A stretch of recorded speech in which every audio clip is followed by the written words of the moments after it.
ఒకసారి ఏ రకంగా వీళ్ళు దొంగ ఓట్లు వేసినారు అన్నది కొన్ని ఉదాహరణలతో కొన్ని మా వాళ్ళు ఫోటోలు ప్రదర్శిస్తారు. ఒకసారి చూడండి. ఒకసారి కలెక్టర్ సమక్షంలోనే ఆయన జోబులో 2 చేతులు జోబులో పెట్టుకుని ఉన్నాడు చూసినాం. ఆయన కలెక్టర్, ఆయన పేరు శ్రీధర్, చెరుకూరి శ్రీధర్, ఆయన కలెక్టర్.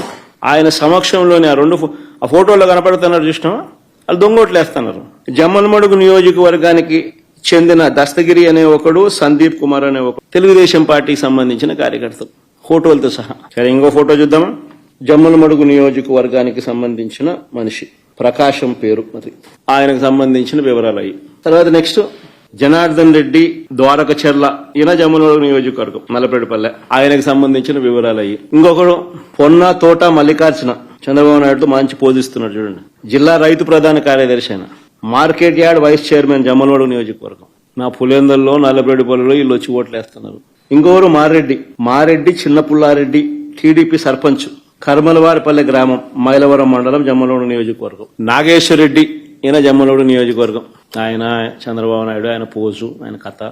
ఇది ఎర్రబల్లి పంచాయతీలో నల్లబెడిపల్లె గ్రామం, దొంగ ఓటు వేయడానికి క్యూ లైన్ లో ఉన్న జమ్మలమడుగు నియోజకవర్గం, జమ్మలమడుగు మండలం, గుండెచెరువు గ్రామానికి చెందిన పాతకోట శివారెడ్డి. జమ్మలమడుగు నియోజకవర్గం, మైలవరం మండలం, నవాబ్పేట గ్రామానికి చెందిన రామస్వామి రెడ్డి, సన్నపు రెడ్డి.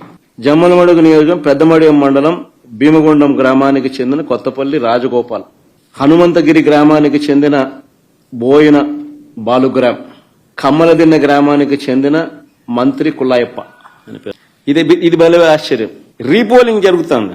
రీపోలింగ్ లో కూడా ఈరోజు పొద్దున కమలాపురానికి, కొత్తపల్లి గ్రామంలో రీపోలింగ్ లోను దొంగ ఓటు వేయడానికి క్యూ లైన్ లో నిలబడిన కమలాపురం నియోజకవర్గం నసంతపురం గ్రామానికి చెందిన టీడీపీ నాయకుడు గజ్జల నారాయణ యాదవ్.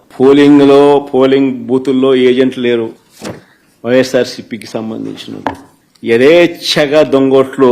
ఇది అన్యాయమని ప్రశ్నించడానికి ఎవరైనా వైఎస్ఆర్సీపీ వాళ్ళకు సంబంధించిన వాళ్ళు ఎవరైనా 5 మంది కలిసి వెళ్లినా కూడా వారిని పోలీసులు తరిమి కొడుతున్నారు. మహిళా ఏజెంట్ల పైన కూడా దాడులు చేశారు.